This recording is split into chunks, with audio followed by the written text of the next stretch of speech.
Iniciemos as nossas reflexões, mais uma vez, rogando a Jesus nos abençoar, nos dar forças para prosseguirmos intimoratos na busca do nosso crescimento, do nosso aprimoramento moral e espiritual. E pedimos a Ele abençoar a todos nós, abençoando todos que vierem a nos ouvir.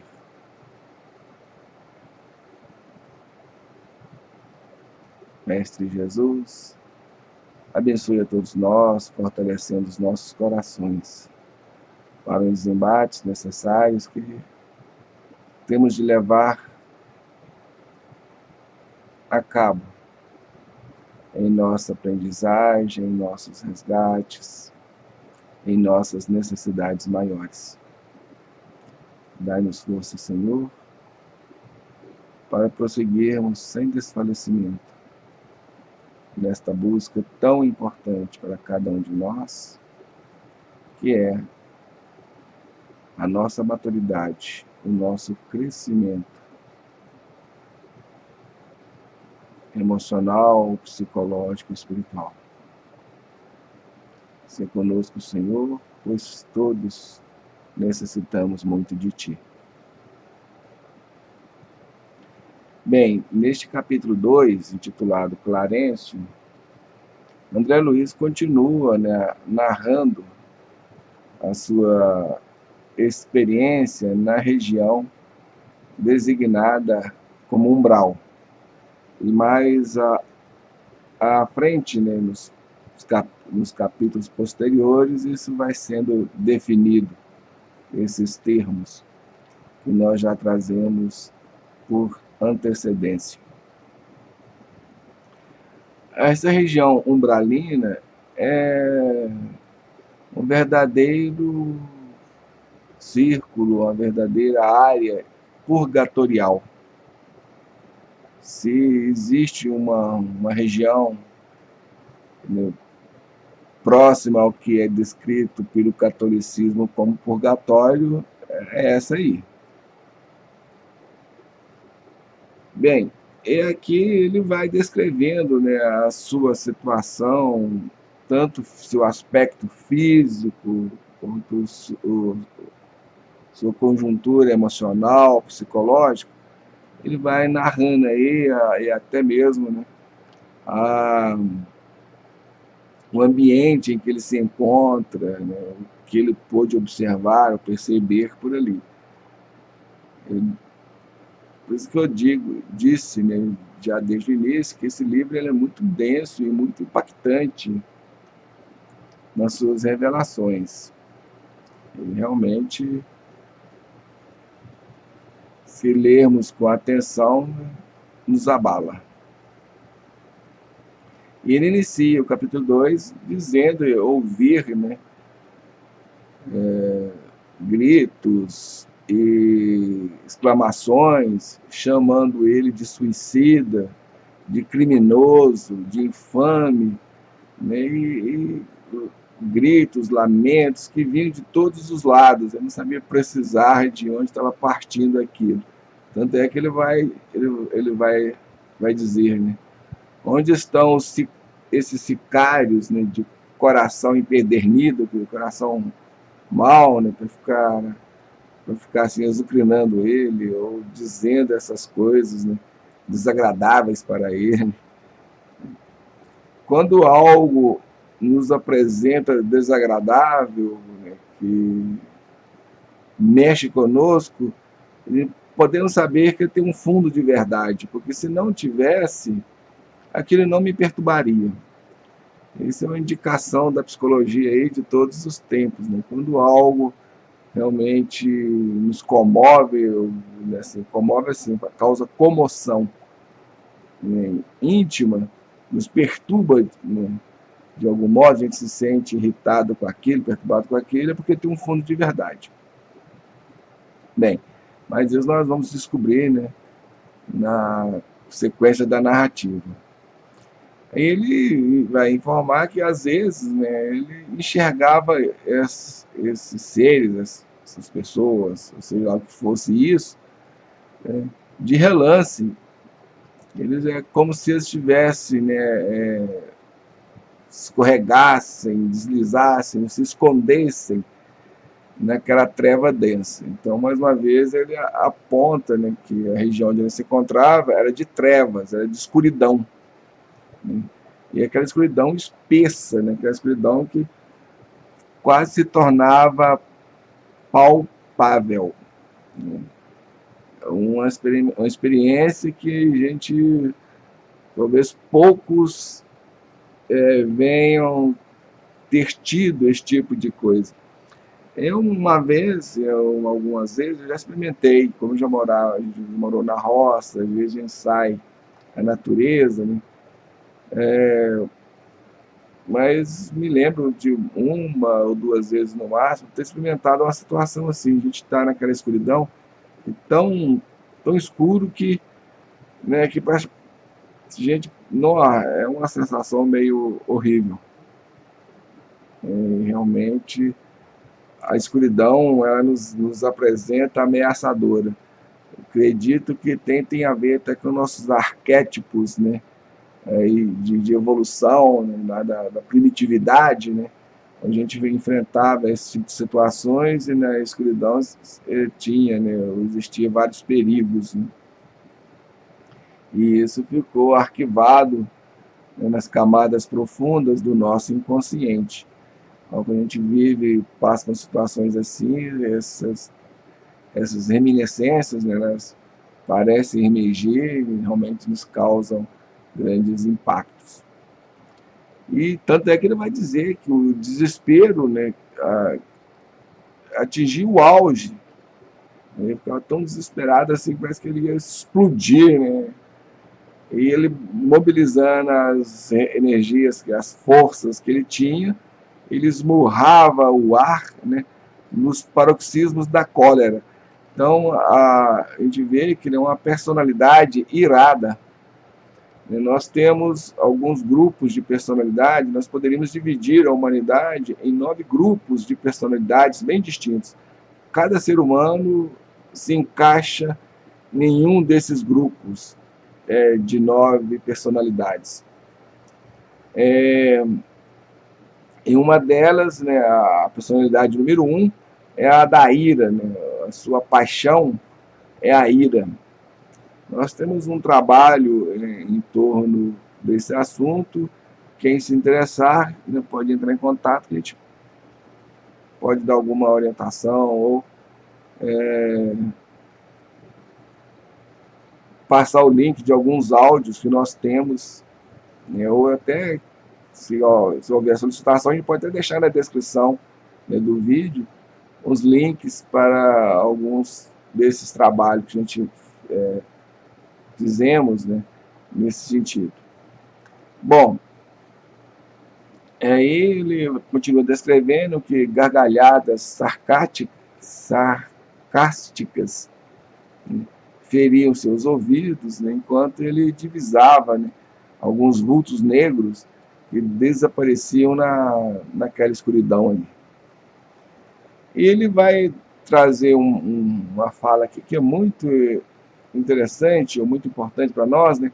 Para quem apelar nessas situações, né, que eu estava se encontrando, e não via saída. Então, para quem apelar? Para quem pedir, né, ajuda, auxílio? Se quando ele fazia isso, ele só deparava com o silêncio, que era até uma bênção, né? Ou se não, com aquelas gargalhadas, com aquelas incriminações, né, imprecações, chama ele de suicídio, de criminoso, de infame, etc. Então, o silêncio, né, diante de uma situação dessa representa uma bênção, representa até um consolo. E interessante que ele vai dizer, né, que a fome, a sede, batia para ele muito forte. Então, esses fenômenos, né, que nós sentimos na experiência material, né, ali também se apresentavam e patentes, né? Ou seja, sem nenhuma dúvida, sem nenhuma contradição. Então ele sentia fome, sentia sede e, né, e tinha dificuldade de resolver essas questões, né?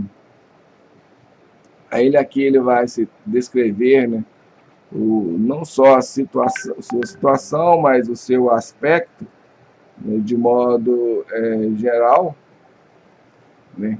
Ele vai falar que a barba dele cresceu, olha isso que interessante, né? A roupa ficou toda rasgada, né? Ficou em farrapos, né?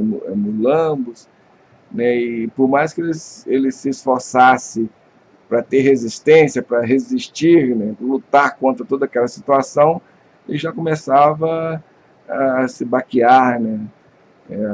Começava a perder o ânimo diante de todo aquele contexto vivido, de toda aquela situação vivida.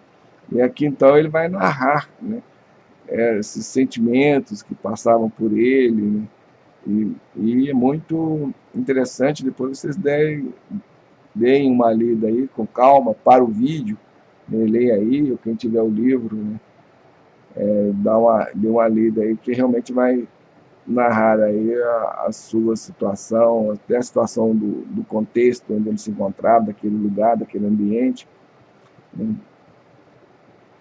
E uma coisa que ele fala dentro dessa parte, né, que ele se sentia desnorteado, ou seja, sem rumo, sem achar saída, sem achar solução por aquilo. E né, isso de uma forma irremediável. Então esse sentimento, né, de impotência, né, que a gente tem, realmente uma situação que eu não desejo para ninguém, porque é horrível. Ele continua ainda ouvindo, né, as imprecações daqueles que estavam em sua volta ali, né, perguntando, parece que eles até adivinhavam o seu pensamento, né, porque ele dizia para ele: o que buscas, infeliz? O que esperas, né? Aonde vai, suicida? Então eles adivinhavam, né, o que estava se passando no seu campo emocional, no seu campo psicológico.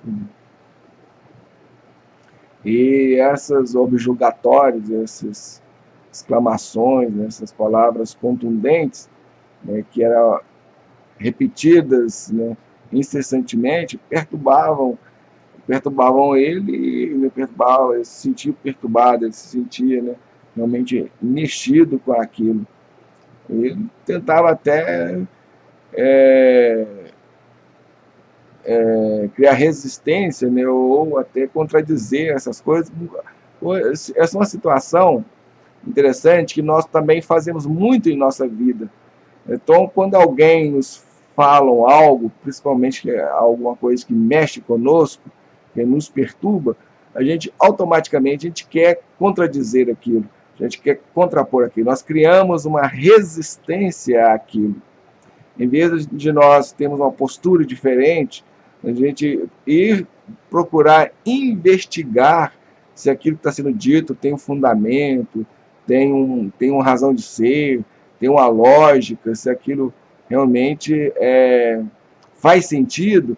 Nós automaticamente criamos uma resistência àquilo e não aceitamos, principalmente quando as coisas vão contra as nossas crenças, né? Aquilo que nós temos, nossa percepção de vida, nosso modo de vida, aquilo que a gente acredita, aí que nós não aceitamos mesmo. Essa é uma postura infantil.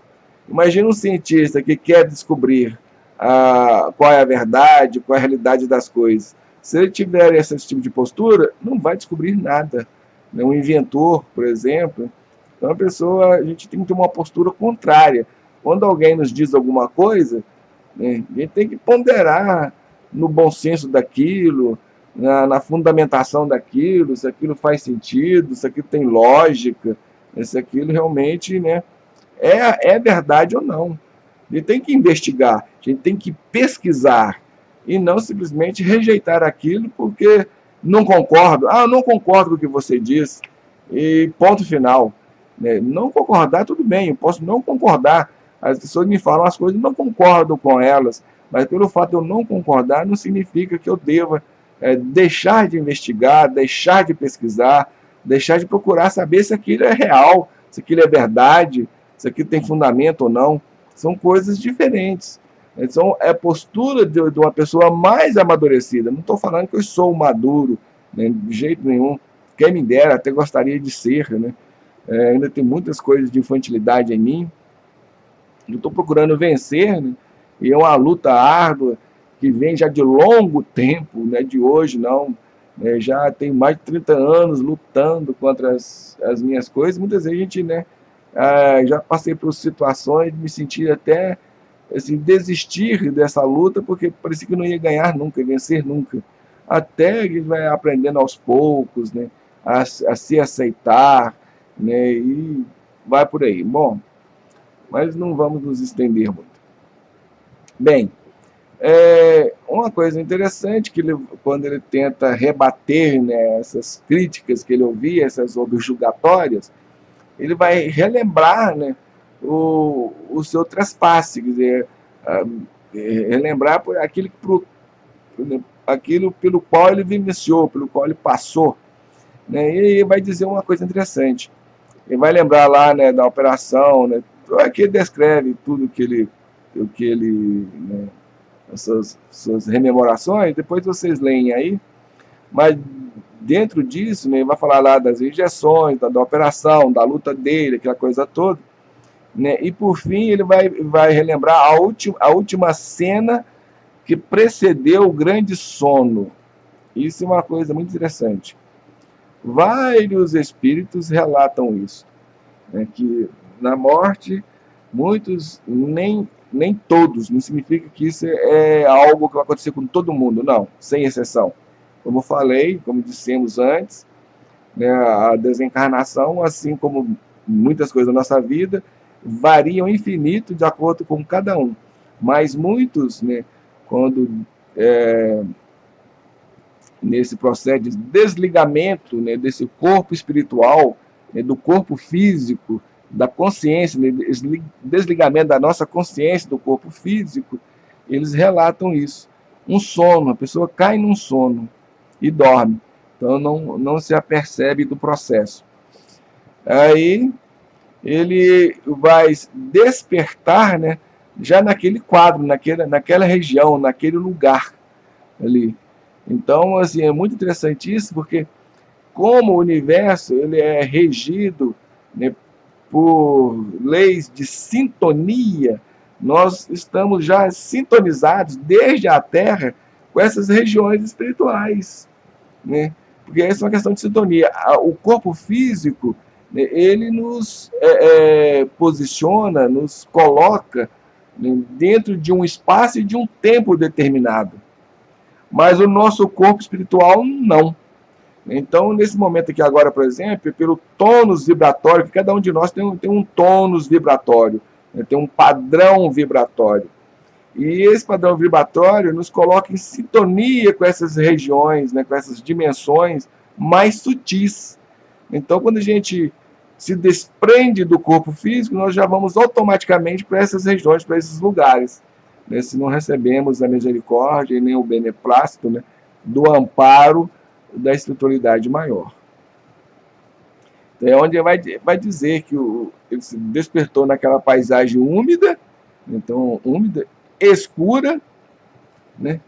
E começou a vagar por ali, a caminhar, né?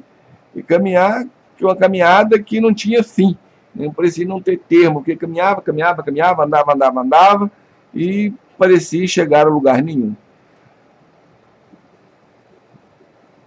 Realmente deve ser experiências, né, vivências realmente muito contundentes, né, muito chocantes, principalmente, né, para alguém, para essas pessoas que não acreditam em nada, né, para os ateus, né. De repente a pessoa se vê numa situação dessa, não acredita no sobreviver, não acredita em nada disso, quer dizer, realmente isso é uma coisa de horror mesmo, algo inenarrável. Aí ele vai até falar isso, né? O homem mais forte que nós possamos ser, a gente conhece limites para a resistência emocional. Então, por mais forte que nós sejamos, né, no controle emocional, a gente, diante de certas situações, diante de certas vivências, a gente baqueia. Então, aquela resolução, né, firme, de princípio, né, a postura resoluta, firme, esse é engraçado que essa é uma postura muito típica realmente da personalidade irada. Ele começa a se entregar, né, a longos períodos de desânimo. Aí começou a vir, né, aquela fortaleza moral que ele tinha, inicialmente, já começou a desfalecer ali, né? Até mesmo porque ele não via, né, o espírito, e vários espíritos relatam isso nas próprias obras de Kardec, O Céu e o Inferno, e no próprio Livro dos Espíritos, e vão falar isso. E até também, acho que não me engano, o Evangelho segundo o Espiritismo também traz algumas coisas nesse sentido, né? De que como essas pessoas já deixou o corpo de carne, não vê um termo para o seu sofrimento, né, seus sofrimentos morais, eles se julgam no inferno, né? E aquele negócio lá, essa ideia, né, de inferno eterno, passa até a ser uma realidade para eles, né? Porque parece que aqui não tem um fim, não tem um termo. Por quê? Na dimensão espiritual, né, essa linha de tempo ela deixa de existir. Porque, na verdade, essa dimensão espiritual é a dimensão temporal. Então, quando a gente deixa a dimensão espacial, a gente entra nessa dimensão, a gente entra na dimensão temporal, que ela passa a ser a dimensão espacial. E a dimensão, né, da eternidade passa a ser a dimensão temporal. Por isso que os espíritos perdem a noção de tempo. E parece que aquela coisa não tem fim. Porque eles estão navegando, né, o tempo, o que nós percebemos como tempo, né, para eles vão ser a eternidade. E o que nós percebemos como espaço, para eles é o tempo. Então, realmente, é algo que a nossa mente, né, encarnada, a gente não vivenciou e não passou esse processo, a gente não consegue entender isso, a gente não consegue apreender, né, isso, nem ver lógica, nem ver sentido nisso. Realmente, assim, não dá para transpassar essa experiência, trazer de lá para cá. Não tem como. A não ser nessa forma, nessa narrativa que coloca ele de forma alegórica, poética, as coisas, né? E dentro dessa situação, dentro dessa conjuntura que estava vivendo, né, as lágrimas longamente represadas começou a visitar ele. E, gente, assim, quando a pessoa está sufocada emocionalmente, né, está dentro de um contexto emocional muito intenso, né, muito sufocante, chorar é a maior bênção. Você extravasar, né, você trazer para fora aquilo que está no seu coração, nos seus sentimentos, né? E quando fala de coração, ele está falando de sentimentos, né? Já que o coração é a sede dos nossos sentimentos, né? Pelo menos nossos sentimentos parece que eles extravasam, que eles se manifestam através do coração, né? Através essa região peitoral, né? Dessa região do plexo do plexo, nosso plexo solar aqui, né? Pelo nosso chakra cardíaco, né, que tem estreitas ligações com o coração.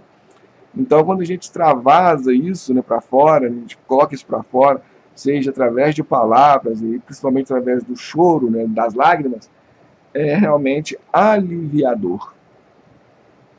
Quem já fez terapias, né, consegue ter uma ideia, uma noção desse sentimento e dessa experiência, né?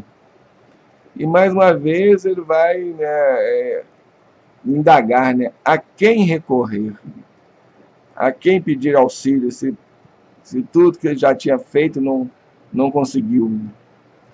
Então, por maior que fosse a cultura intelectual que ele trouxe do mundo, que ele aprendeu no mundo, né, que ele adquiriu no mundo, ali não conseguia alterar 1 milímetro da sua realidade, do que está vivendo ali.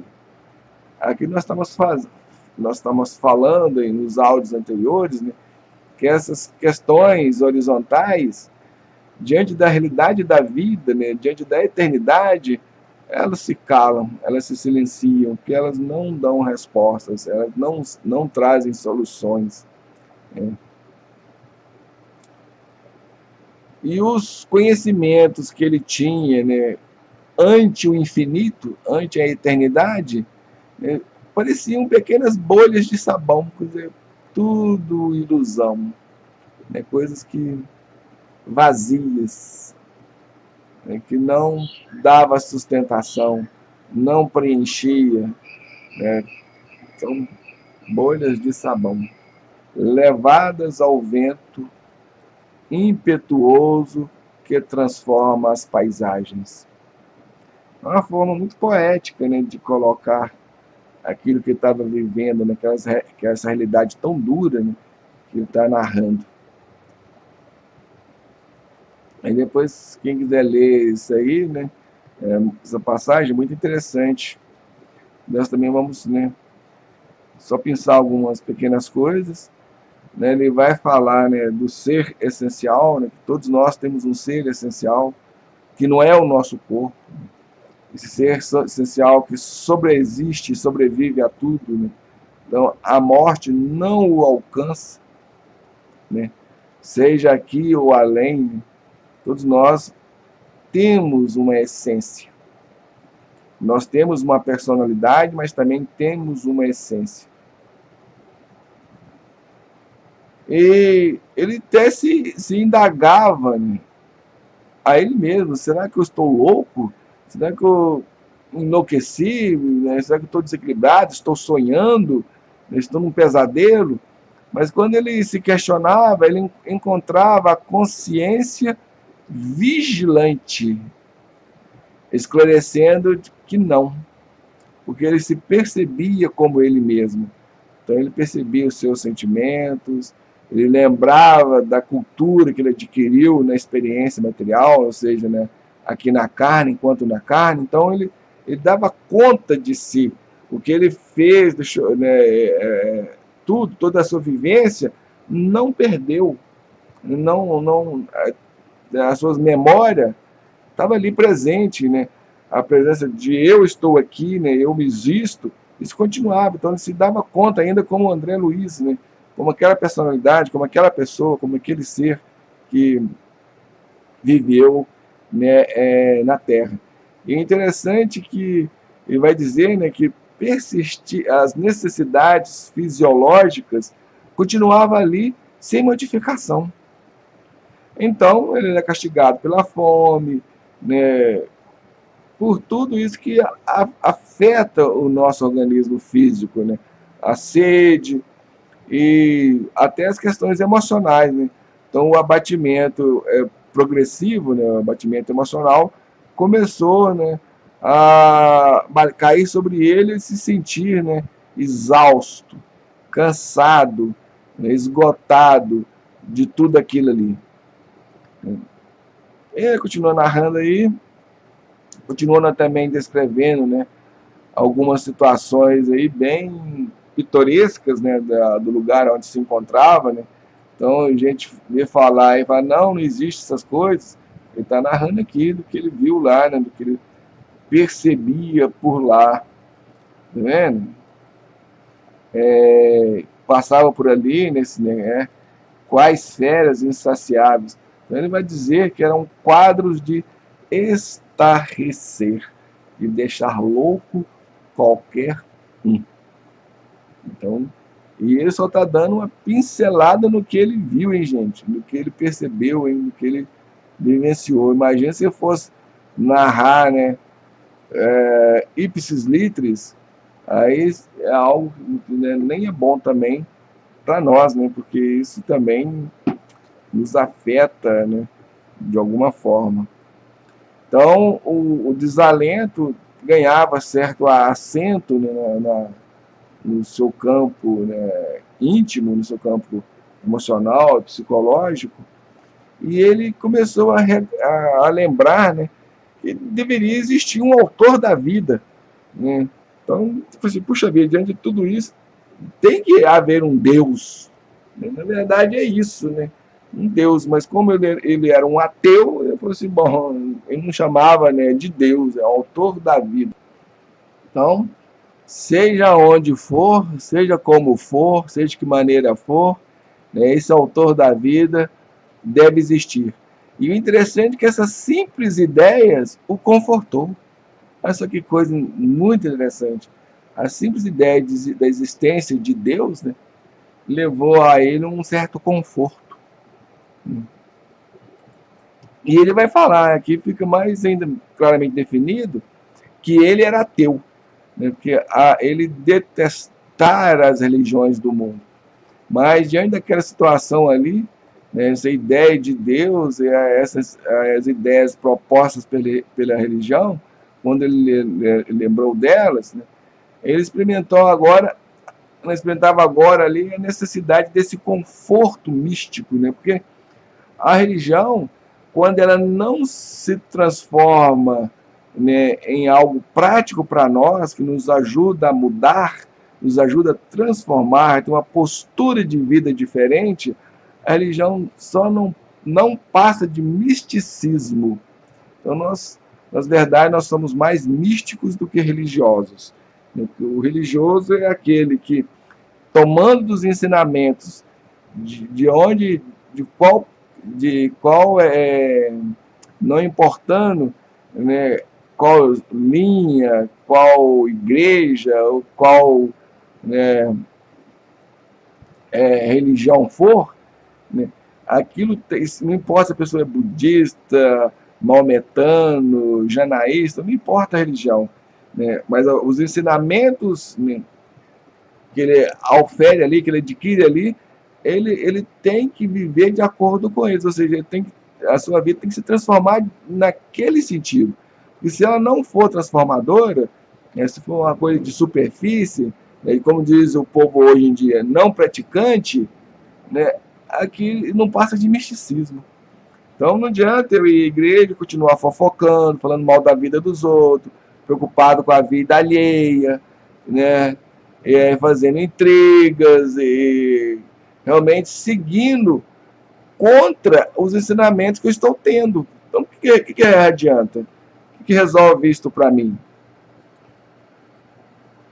Então, assim, gente, temos que pensar bem sobre isso. E ele vai falar, né, que ele foi um médico extremamente arraigado ao negativismo da geração, né, da geração dele, mais uma vez indicando, né, que ele era ateu, né, e ele, naquele momento ali, naqueles instantes, ele se impunha uma atitude, né, renovada, né, diferente, estava renovando a sua forma de ver e aceitar as coisas, né. Então ele acaba, né, tendo que confessar, né, a falência do amor próprio. Ou seja, ele acaba tendo que confessar que aquilo que ele adotou como ateu, como ateísta, não batia com a realidade. Então, é a falência do amor próprio, a qual ele se consagrou tão orgulhosamente enquanto vivo na carne, no mundo. Ali ele teve que falar assim, realmente está tudo errado, eu aprendi errado, e começou a rever as questões. Né? E foi aí, nesse momento, né, ou seja, já sem forças para se erguer, caído, né, no lodo ali da terra, ali daquele lugar onde ele se encontrava, ele vai se dirigir ao supremo autor da natureza, que é Deus, né? E vai pedir a ele que ele estendesse as suas mãos paternais, né? suas mãos amorosas, acolhedoras, né? Principalmente na então amargurosa emergência que ele se encontrava. Né? Aí quanto tempo durou essa rogativa dele, essa prece dele, essa oração dele, ele não sabe dizer. Quantas horas ele se consagrou a essa súplica, né, de mão postas, né, imitando a criança aflita, ele não sabe dizer. Ele sabe só falar que lágrimas, né, desceram o seu rosto, como se fossem chuvas. A chuva também é uma bênção em nossos caminhos, né? E ele pode afirmar que todos os sentimentos, né, que ele tinha foi concentrado na prece, naquela prece dolorosa, naquela prece, né, sentida. Esta é a única prece que tem alguma validade. A prece nas quais, né, oração, reza, que nós não colocamos sentimento, elas não têm valor, não têm alcance, não chega aonde deveriam chegar. Ela não tem potência energética, em outras palavras. Ela não tem potência de força. Então, ela só está nos lábios, então por ali elas morrem, não passam disso. Mas a prece, quando é feita com sentimento, e que seu coração está nela, ela ganha grande potência. E diante dela, né, ele se pergunta, né, será que ele estaria completamente esquecido? Ele não era realmente filho de Deus como todos, né? Embora ele nunca cogitou, né, conhecer, né, esse Deus, saber mais acerca dele, de como que é essas questões, né, de tudo mais, né, porque ele viveu engolfado nas vaidades da experiência humana. Viveu envolvido nas questões puramente horizontais, como temos dito, né? Então, né, nessas questões, né, que são das vaidades humanas, só que um dia, né, tudo isso, aí nós vamos ver, verificar e constatar que são apenas vaidades, não leva a nada. Aliás, leva, né, a dor, ao sofrimento, à angústia, ao desequilíbrio, essas coisas. Mas mais do que isso, não. Então, porque se Deus é um ser de bondade, de amor, porque eu também não iria perdoá-lo? Se ele providenciava a mim as aves que são inconscientes, né, que não têm uma consciência de si como nós temos, se ele as protege, né, se ele até atende a flor, né, tenra dos campos agrestes, isso aqui nos lembra, né, a passagem de Jesus, né, lá que Deus atende às aves, às flores. Você lembra do Evangelho? Pois é. Aí ele vai dizer que somente quem sofreu muito, só quem passou por dificuldades extremas é que conseguirá entender as misteriosas bênçãos da oração quando realmente feitas com o coração. É necessário haver conhecido o remorso, a humilhação, a extrema desventura para tomar a oração como eficácia, né, e como elixir de esperança. Aí, diante disso, logo a seguir, né, aquelas neblinas, aquelas trevas espessas, parece que se dissiparam. E ele viu surgir alguém. Era um velhinho simpático, que lhe sorriu paternalmente. Ele se inclinou, né, sobre ele, fixou nos olhos dele um olhar muito lúcido e disse a ele: coragem, meu filho, o Senhor não te desampara. E Deus não desampara nenhum de nós. Nós é que fugimos dele, nós é que nos afastamos dele, nós que nos colocamos fora do alcance dele. Esta é a realidade. Deus está sempre conosco. E nós é que não percebemos, porque nós não nos abrimos a essa percepção, a esse sentimento, a esse perceber. E o Clarence vai dizer para ele, né, porque ele se começa, logicamente, de ver um auxílio, uma ajuda, ele começa a ficar agitado, né? Mas ele estava se sentindo extremamente esgotado, né? Aí esse velhinho, né, chamado Clarencio, diz a ele: permanece calmo e silencioso. Então é uma coisa muito interessante. Calmo emocional, né? Silencioso mental. A nossa mente, ela está sempre igual um macaco, ela está sempre o tempo todo pulando, falando, gritando, dizendo. Nós temos extremas dificuldades de manter nossa mente silenciosa. Vocês podem fazer um teste. Depois que vocês acabarem o áudio, vocês podem parar e tentar não pensar em nada. Vocês vão ver quanto tempo vocês conseguem. Nem um minuto não chega, nem uns poucos segundos, porque logo a seguir você está parado assim, já começa a pensar alguma coisa, imaginar outra. Então, gente, manter a mente silenciosa é algo muito difícil para nós aqui. Para os desencarnados é um pouco mais fácil, porque lá tem-se um controle maior sobre o campo mental. Aqui nós praticamente não temos controle nenhum sobre a nossa mente. E ele vai dizer para ele: é preciso descansar para reaver as energias. Nós também, se nós não descansamos, se nós não dormimos à noite, que são momentos de descanso, o sono são momentos de descanso, a gente não reave, não retém, não readquire energias, a gente não se reabastece. Por isso que muitas vezes a gente tem um sono agitado, a gente acorda no outro dia esgotado, né, cansado, por causa disso. Porque o sono, ele é reparador, ele é uma forma de reabastecer energias que nós só adquirimos desta forma. A gente não consegue adquirir através dos alimentos, nem através do ar que nós respiramos, porque nós temos várias formas de alimentação.